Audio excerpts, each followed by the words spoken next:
I mean, I've just got a few, probably very short questions. Eventually, we're all gonna have to go to sleep tonight. Yeah, no. Cut it off at some point. Exactly.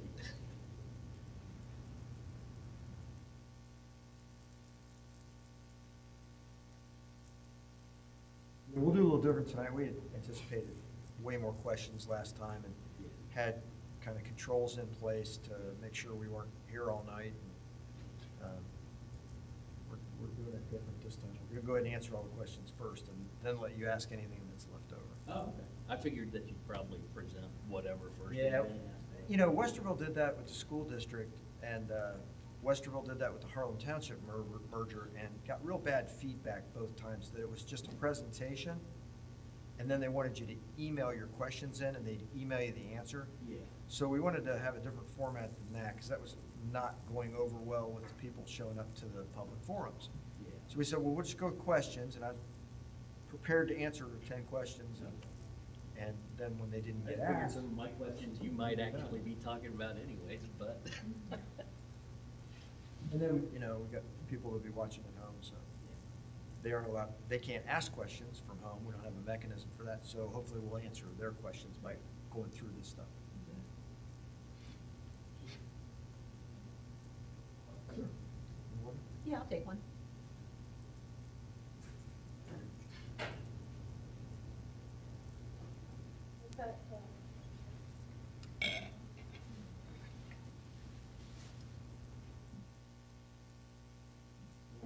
Still say that. It might be live stream. Mm-hmm. You have a small one, no? Small one's good. What's that? Small one's good.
Give it a couple minutes.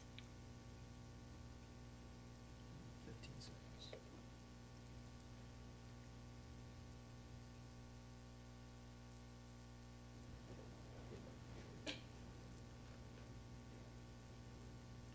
No, we're ready when these, the last, well, I'm going, can I? Missed the end. Okay, I think we're good. No, we're good. So welcome to the 2025 Police Levy Question and Answer Public Forum. I'm Chief John Belford, Blendon Township Police. I'm joined by Fiscal Officer Joanne Burry. And we'll do a little bit different format this time. We're going to present some information. People who might be live streaming this don't have the ability, we don't have the mechanism for them to ask questions. So we'll go ahead and present information that will hopefully answer most people's questions, most anticipated questions we come up with, and then take questions from people in the audience if they still have information they want from us. So to get started, I'll turn it over to Fiscal Officer Joanne Burry. Absolutely. So the first thing that we're going to talk about is the past and where we're kind of leading. This kind of shows you the life of the last levy that was passed. I believe it was passed in 2019, going from 2020 through 2024. So you could kind of see in the beginning, kind of that smooth of that that levy coming in as it was expanding over that 5-year period, and kind of seeing now as we're hitting 2024 and 2025, we're starting to use some of that fund balance that we kind of built in the beginning when that levy was first enacted. So the one other thing that I want to mention is this is just the police fund. So those of you who are not familiar with fund accounting, if there are restrictions on dollars, which there are, these dollars are restricted by the voters for police operations only. So these funds can only be used for police operations, and that's why we're focusing on them and seeing how they're performing and how we believe our expenditures are going to perform.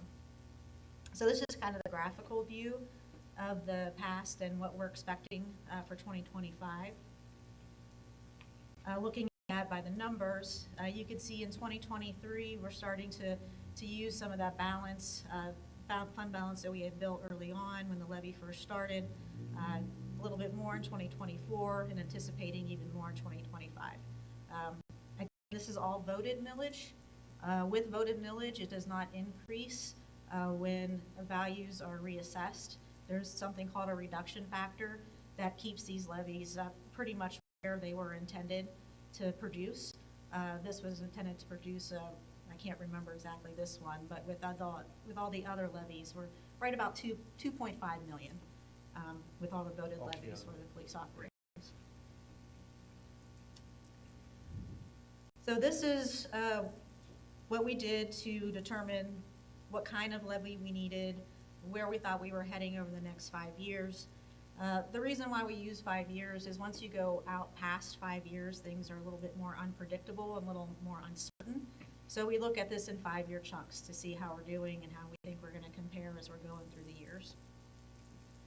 So again, graphical view to show that we're using up more than what we had earned in fund balance at the beginning of the levy in 2026, showing that we would be going negative. So we would have to talk about reductions at that point.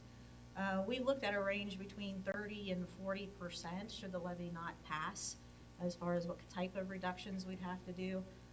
Again, it's a service organization. The majority of those expenditures are salaries, benefits. So when you're looking to make reductions that we would need to make, that would probably be the hardest, well, it would be the hardest hit. The other thing that I want to mention, you'll notice in 2026 that salaries and benefits goes up a little bit more than maybe what you saw in the history. We had a salary and benefit study done in May of 2024, just to make sure we were competitive and that we could recruit and retain talent for our police department. We wanted to implement that in 2025 after the results came through. We didn't because the levy failed. So this is projecting that we would implement that staffing or just the salary study, just salaries in 2026 to make sure that our officers are getting a competitive rate compared to other police departments in the Central Ohio area. It's also nationally as well as locally, it's very hard to recruit for police officers right now. So we want to make sure that we're standing out from our competitors, which is the importance of implementing that salary, the recommendations from the salary study. At the bottom left, you'll kind of see how we came up with the size of the levy. We basically took what that change in fund balance is over that 5-year period and then divided that by 5. We chose 1.4 million, even though we're closer to 1.5 here, just because I know I budget conservatively. And chances are we will come in slightly under budget where we're projecting to be. So did not want to ask for more than we needed. I wanted to make sure that we were right sizing and just asking for what we needed to get us through this next 5-year period. So now Chief is going to talk about what do you do when you vote for these levies? What does the police department do? How they've been functioning over the past few years. And we're going to start with organization. Before we leave that, can you go back to that slide? Sure. So I have a question for you, Ms. Burry, about fund accounting. So like in my own household budget, if I want to buy a new car this year and I want to go on vacation and I don't have enough money to do both, I can put off my vacation until next year and I can just buy that car. In a township, there's a cemetery fund, there's a road fund, there's a police fund. if the levy doesn't pass and the township was coming up short on money to pay police officers, could they do that like I could with a car and vacation? Could they take money from another account and put it in there? No, the only fund that has the ability to do that is the general fund. All other dollars that are sitting in those special funds are restricted for that purpose. And that's why they're sitting in special revenue funds and not within the general fund. So the police department has to be funded out of the police levy and not the other Correct. silos of funding that. Correct. Thank you. So I want to start off by talking about how the police department is organized. So we have a chief of police, and then we have 3 separate bureaus within the department: a patrol bureau, an administrative bureau, and a detective bureau. So most people know us for the patrol bureau and the detective bureau. Over on the left side of the screen, you see the patrol bureau. So we have a lieutenant that's overall in charge, and it's organized for him to have 3 day shift officers, a sergeant on second shift in the evening to have 3 officers, and a sergeant on third shift overnight in the midnight shift to have 3 officers. So this looks like, well, with a lieutenant and 3 officers, you have 4 officers out all the time. But I want to make sure you understand that, no, for one thing, those supervisors have other duties besides answering calls for service or going out to the scene of crashes or shootings or things like that. They have administrative tasks. The lieutenant has to supervise the whole patrol bureau, plus he's managing the fleet, our IT, lots of other things besides that. The sergeants have additional duties like property room custodian, and that requires property be logged in, logged out, set aside for court, destroyed on judge's orders. So there's a lot of things there. There's impounded property, there's evidence. There's a sergeant in charge of the Axon body cameras, the tasers, and a lot of online digital type things. So that keeps the supervisors tied up on administrative tasks when they're not out, when they're needed on the street. And that leaves you with the 3 officers. Well, with 3 officers and 7 days of the week, and every officer gets 2 days off, that leaves you with 2 officers out on the street. Then there's sick time, there's vacation time, and we have to shift around to cover for that. So we try to maintain 2 officers out all the time. We've been very, very good about that. I can count on one hand the times in the last 5 years we've only had 1 officer out. So it's typically at least 2 officers out, sometimes 3, sometimes that third one is the supervisor. Way over to the right side, we've got a full-time detective who has flexible hours, so that detective can work whenever she's needed, and 2 part-time detectives. Only one of those is filled right now. One's a vacancy. In the administrative bureau, we have 2 civilian administrative assistants. We do have a reserve officer, which means he's a police officer, but he's not paid, who handles a lot of special duty and training. He's a firearms instructor, and he'll run the ranges a lot of times so that the officers can rotate down, do their training, and come back, or taser. He's also a taser instructor, so things like that can happen. Okay, next one, please. So what is this patrol bureau, what are they doing all the time? Well, you see, we want to run through the last 5 years and kind of give you an idea. In 2019, we had 5,635 dispatched runs, 6,311 picked up runs. What that means is nobody called the police to say, my window on my car was broken, or there's a gun by the dumpster. The officer found that. So a dispatch run would be somebody picks up the phone and says, hey, there's a gun laying by the dumpster, or hey, somebody broke into my car. The pickup run means an officer on patrol found the problem. So they're finding a lot of these things that nobody even has to call by virtue of being out there on patrol. And we just picked 2 of the many statistics we track for each officer. There's lots of things. We picked 2 to show, and that's house checks and business checks. So they did 3,769 house checks. That means people on vacation, or maybe somebody has a stalker, or some reason they're wanting their property checked more often. That's how many times they drove by and looked to see. We have a list of which lights are supposed to be on, what cars are allowed to be on the driveway. We call the homeowner if there's an issue. Business checks. That's where they're checking to make sure the businesses are locked up at night. no damage, nobody sleeping behind the dumpster, that sort of thing. And then the crime on the other side, we selected assaults. They wrote 812 citations, handled 332 crashes, 29 domestic violence arrests, 35 drug arrests, took 92 information reports, and handled 146 thefts. That's 2019. So we go to the next year. There we go, 2020. Had less pickup runs, dropped from 6,000 down to 4,600. And a lot on business checks there. Assaults, citations, there were a lot less this year. This was 2020, so this was COVID. So a lot of the stats in almost every department are skewed for that one. Next. There's 2021, 5,287 dispatches. We're down on citations, and there was a lot of things going on there. The Department of Motor Vehicles extended how long you could have an expired tag because of COVID. So there were a lot of things that affected those numbers, and you'll see that's reflective of almost every police department. Next year, there's 2022, 4,900 dispatch runs, 3,520 pickup, 25 assaults. Again, we're in the 400s on citations, so that hasn't raised back up yet. Next. There's a reason I'm going through all these, just to show you 4,000 dispatch runs, 2,800 pickup runs. That was like our lowest year for picked up runs. Next.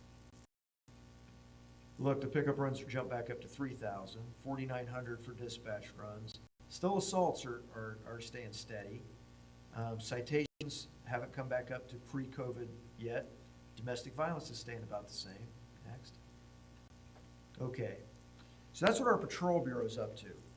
Over in the detective bureau, you can look across the line there and see that in 5 years we had 5 homicide investigations that our detective bureau did, and one cold case would be 6 that they're still working. That's from 1993.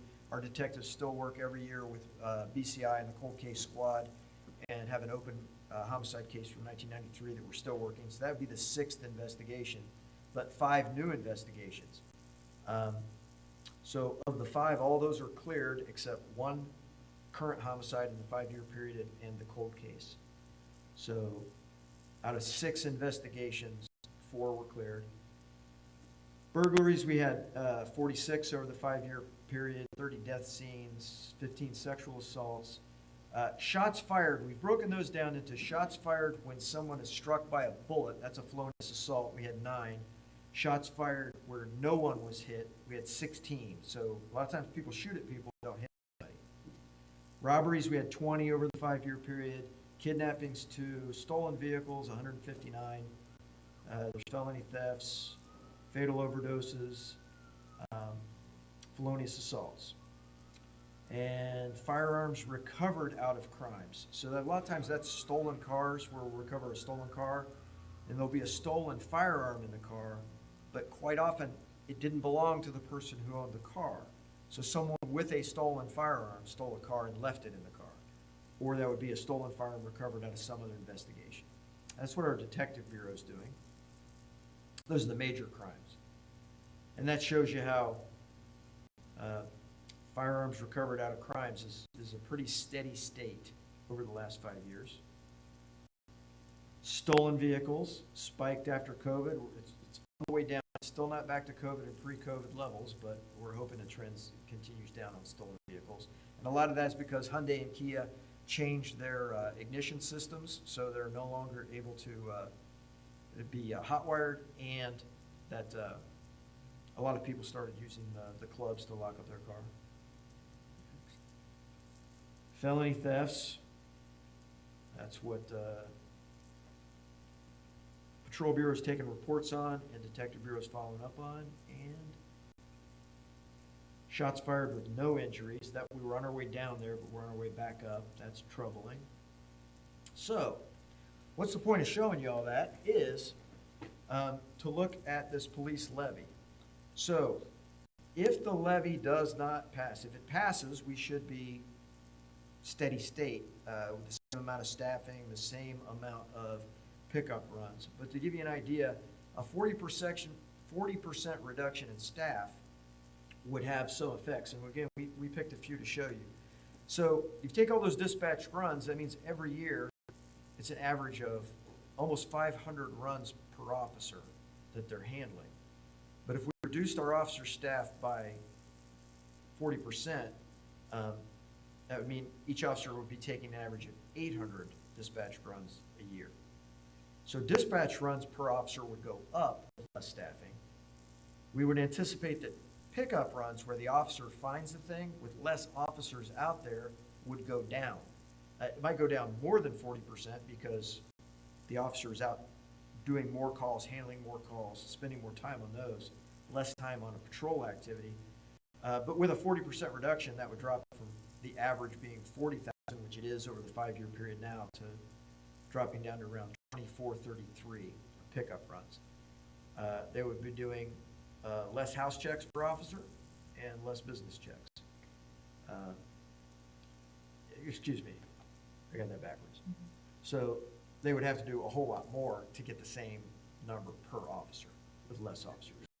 And that's kind of, I know that's sort of obvious with less staffing, there's more work and there's less to cover.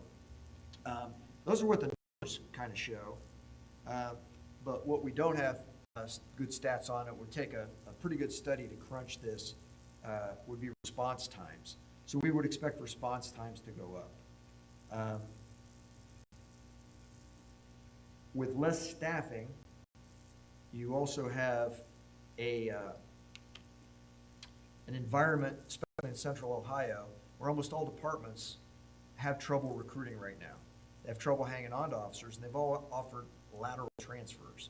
So there are a lot of other departments who want our officers to transfer to their agency, and they're offering them these lateral transfers that they can do so without losing any money. So this is causing a staffing shortage in the departments that pay less, and it's a way the departments that pay more are using to make up their shortages. We would expect, if there was a reduction in staff, that would increase the number of officers who then were seeing less opportunity at Blendon Township and possibly taking these offers of other departments. I want to go back to the Detective Bureau. We would have to, with a reduction in staff, we'd have to move, we would have to say goodbye to our part-time officers. We have a union department. Those understand the reality of union environments.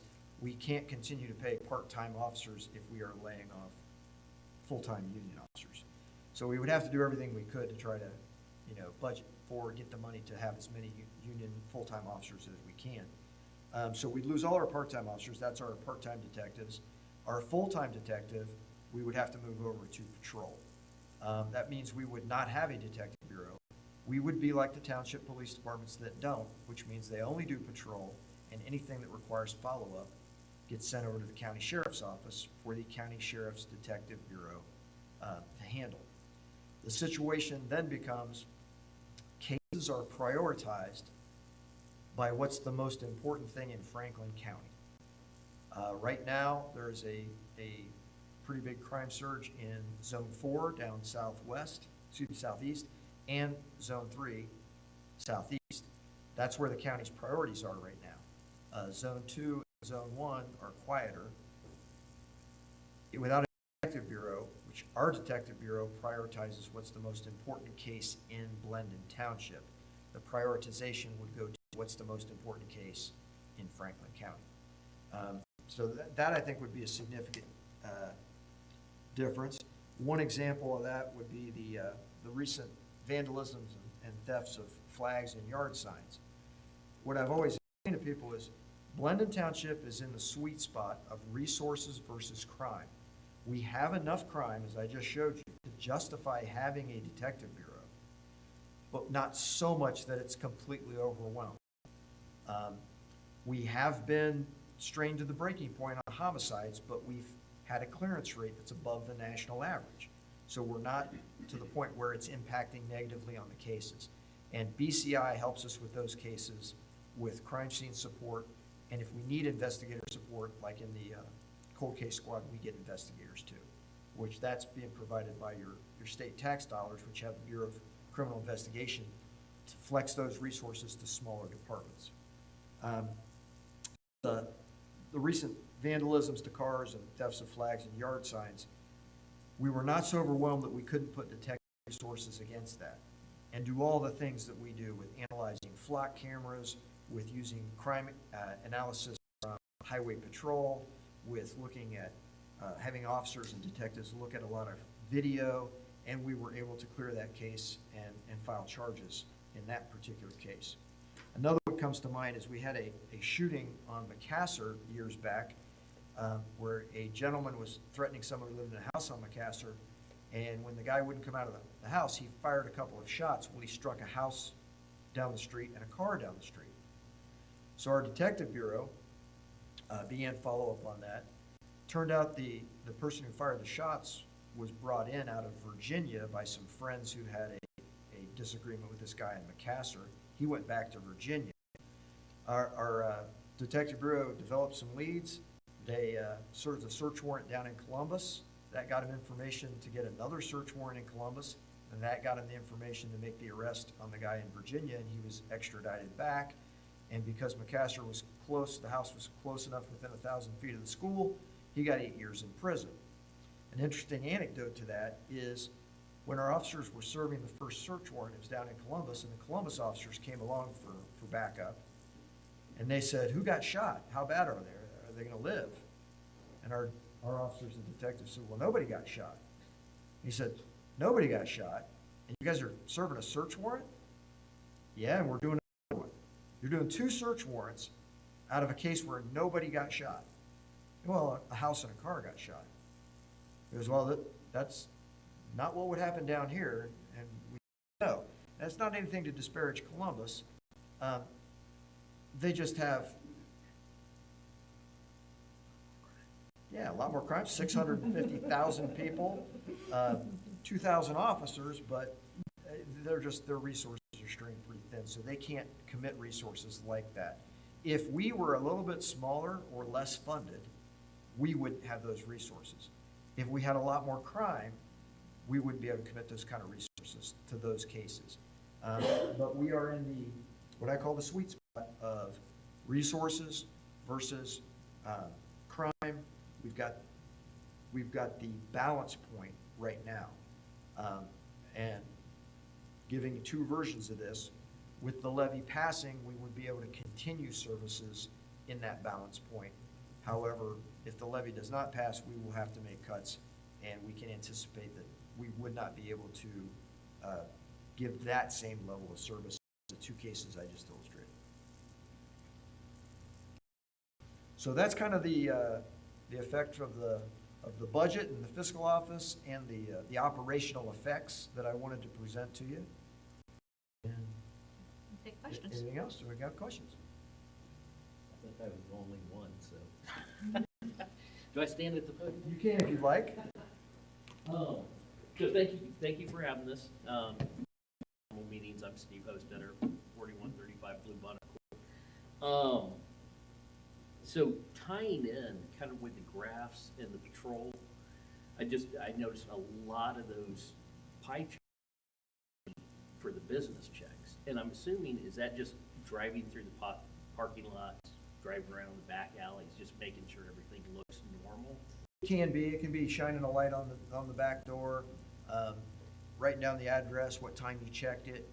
It could be where officers get out and they actually pull on the doors and check the windows. I was a 3rd shift officer many years ago, and a lot of times that's things you do to stay awake. You get out of your car and you walk around and you pull on all the doors. And because our officers are actually pretty motivated to find something. They take it very personal if we get a rash of car break-ins or garden shed break-ins, businesses. That happened on my shift in my community. I'm going to make sure that doesn't happen again, and we're going to try and catch the person who did it. Yeah, so that's, just kind of tied in with what you were talking about anyways. And I think at one point, were you talking about getting the flop cameras actually for Blend, because the existing ones are Westerville, aren't they? No, we purchased 8 flock cameras. 6 of them are installed and are running. We're waiting on state right-of-way permission on the final two. And then we'll be fully staffed with flock cameras. And those things are absolutely amazing. We just had an article that was sent out recently that we put the numbers in. I didn't bring that with me. I didn't bring those numbers with me. But yeah, we're seeing thousands of stolen cars, of missing persons. And that alert, when they drive past like that, this flock camera over here is actually a Westerville camera in front of our cemetery. They had permission from us to put a camera there. And since we could see their cameras and they could see ours, that actually helped us. So we said, sure, you can put a camera there. That was one spot that then we didn't have to put a camera. So we've got two more coming. But then that sends a real-time alert to the MDTs and the officers' cars that are out there. And that data is preserved for 30 days. And we can look and we can see the cars that have been coming and going, and allows us to solve things like vandalism in cars and things like that. And then another thing you had mentioned that, well, you didn't mention this one specifically, that recent shooting that had happened over up, I think it was Harbin at the dead end. How many shell casings did they find? We didn't find all the shell casings, but we looked at video from people's ring cameras, and one person was nice enough to put it into slow motion for us so it was easy to count shots. We counted right around 60 to 66 shots. I got 66. Yeah, right in there. But because of some of the leaves and stuff that were down, we didn't recover that many shell casings, and they might have stepped in a few different places to test fire those guns. If that's what they were doing, and that's what we think they were doing. So some of the more common, I guess, daily things would be speeding. On the charts, I couldn't tell, did you have anything on there as far as how many like speeding tickets are issued, things like that? Yeah, we had the number of citations issued, but we didn't break it down into. Didn't break down plates or speeding. Like I said, we do charts like this that break things down into everything the officers do. It's just, we couldn't transfer all this to, pie charts. We'd be here till 9 o'clock at night, and we would have been spending a lot of time doing that. But these kind of things, still, we can do a more detailed breakdown of how many are speed. If somebody requests public information, I want to know how many speeding tickets you wrote versus how many stop sign tickets. That's easy to generate that information. Yeah, I mean, with all the driving that I do, I just don't typically see people pulled over. But because of all the cameras that I have around my house, and I've got a tablet sitting right beside me on the couch, so I can watch everything that's going on, Carnation, Blue Bonnet, pretty much whenever I'm sitting there watching TV, I see a lot of people flying down Carnation. There's only so much you can do about it. I think in one of the previous meetings had talked about speed bumps, but there's pros and cons. Has that been looked at again, or any way to try to help prevent the speed bump? Yeah, I'm one of the few people in government that's pro speed bump. But the road department, the people who have to snowplow are very anti-speed bump. A lot of people who replace their own shocks are anti-speed bump. So, the county has gone on to, there's meetings that we have on this with the engineers. They've gone to more speed calming and speed dampening, they're calling it, and different techniques, short of speed bumps, different enforcement. On Valley Quail, we've got, quite often we move around that radar speed sign. We've done speed studies. When somebody's complained, we've gone out and we've done a speed study. One of the things, the narrower the street, the faster they look like they're going. The more cars are parked on the street, the faster they look like they're going. But our speed studies have generally not identified a whole lot of high speed. We don't have that radar computerized ability to do stop signs. When we go to sit on stop signs, we write a lot of stop sign tickets. You don't have to be there 10 minutes and somebody runs through a stop sign. I did that one time right up at Valley Quail and where the bar is back there, and I just sat there and I just watched people. I mean, there were a few people that they never even hit their brakes and went straight through them. So if you remember on the charts, it would say like, okay, they wrote 800 citations that year. That's actual traffic ticket that you got to pay a fine or go to court. It doesn't show how many warning citations they wrote. So if they stop somebody for speeding and they write them a warning citation, that doesn't go into that number. We keep that number separately. But again, with a request, it'd be easy to generate those numbers and give them to anybody who wants to know, well, how many warnings did you write? What would take a lot longer would be a breakdown of exactly where they all were. Somebody would have to go through and look at each one to give you a breakdown on exactly where they're happening. And then as far as like the business checks and stuff like that, or do we really even have a neighborhood watch or anything like that set up for, say, Sunbury Woods or anywhere? So any neighborhood can organize a neighborhood watch. If they want to, we'll come out and meet them. They do those meetings, they qualify for the neighborhood watch signs that they can put up in their neighborhood. Some neighborhoods have done that and participation has faded over time. Some neighborhoods in the township didn't really want to support they would support a neighborhood organization, Facebook page, but didn't want to go to the neighborhood watch Facebook page. In the other neighborhood, it was actually flip-flopped. The neighborhood watch was stronger than the other. Some of them are combined. In the Huber Ridge, there's now 6, 7 different groups. Well, I mean, you've got, real residents, you've got HRAA, you've got Blendon Township residents, which includes more than that, I know, but the Ridge Runners and the Ridge Rats and Forgot about those. So, yeah, anybody can do it, and we'll participate as much as people want to. What we don't do, because this is very recommended against in crime prevention, is they recommend that the police department does not do it for the neighborhood. Right. So some police departments do that. They come in and they actually kind of take over the neighborhood watch, and then it's not what it's supposed to be. So we will give as much support to any neighborhood as they want to put into it, but we're there to facilitate, not to do it for the residents. Well, that's one of the things I was thinking of was with all the business checks, and especially if the levy doesn't go through, would it be a possibility to try to get maybe a group of people together to where they could go out, pair up, walk around the Kroger shopping center, or walk around the different businesses, taking a flashlight with them and just keeping an eye on things to try to free up the officers for doing other things? So I have seen that happen a couple times in the 40 years. I've been here since 1984. In the 40 years I've been here, I've seen that happen a couple times. Usually it's based around Halloween, where some people will get a Halloween patrol together. But participation usually drops off pretty quickly. And then it's just not sustained over time. But, we'll support Crime Watch, crime prevention activities. We'll come out to meetings. We'll, help you find suppliers for vests and flashlights. We do want the people doing the watch to do the bulk of the participation and making it happen. For the years, you get a few people who are pretty excited right at first, and then it drops off. Yeah, it'd be probably pretty boring until something happens. That's probably it for me. Thank you. Chief, I don't have a question, but I do have a comment.